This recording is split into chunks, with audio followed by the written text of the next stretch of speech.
અને ખૂબ ડર લાગે છે, પણ અમને ભરવો છે મોદી સાહેબનો. મને ખૂબ વિશ્વાસ છે કે અમને કીધા નહીં આપવા જોઈએ, એટલો મને મોદી સાહેબ ઉપર વિશ્વાસ છે. અમે તો સાહેબ વર્ષોથી રહો છો, ઘણા વર્ષ થઈ ગયા છે, મને 63 વર્ષ થયા છે. અને મારા બાપા એવા રહેતા હતા, તદના વાય રહો છો.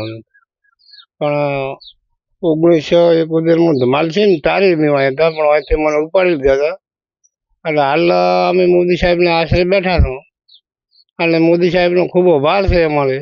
અને મોદી સાહેબ આપણી સૈન્ય મને ખૂબ બચાવશે, એટલે ખૂબ મને જાળવશે. અને હું અમે અંધારામાં રહો છો, 2 દાડાથી મારે લાઇટ બાઇટ ગોળા બીજા કોઈ કરવા દેતા નથી. અને ભેગા થઈને હોદના બેહો છો.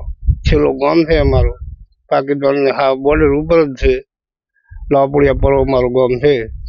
આભાર આપણે એટલું. રાતે બ્લેકઆઉટ પણ કરવામાં આવે છે, લાઇટ બીજી બંધ કરવામાં આવે છે. બંધ કરવામાં, લાઇટ મારી રાતની બંધ કરવામાં આવે છે.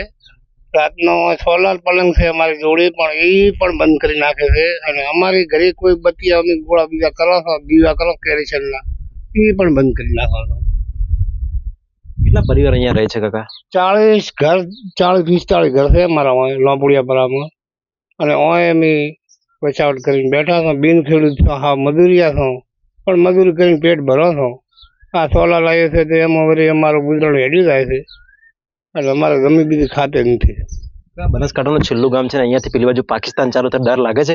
અને ખૂબ ડર લાગે છે, પણ અમને ભરવો છે મોદી સાહેબનો. મને ખૂબ વિશ્વાસ છે કે અમને કીધા નહીં આપવા જોઈએ, એટલો મને મોદી સાહેબ ઉપર વિશ્વાસ છે. ખૂબ મને મોદી સાહેબ ઉપર ભરોસો છે કે સેનામાંથી આથમણી પડે છે પોલીસ, એ મને ખૂબ બચાવશે, એટલો મને વિશ્વાસ છે.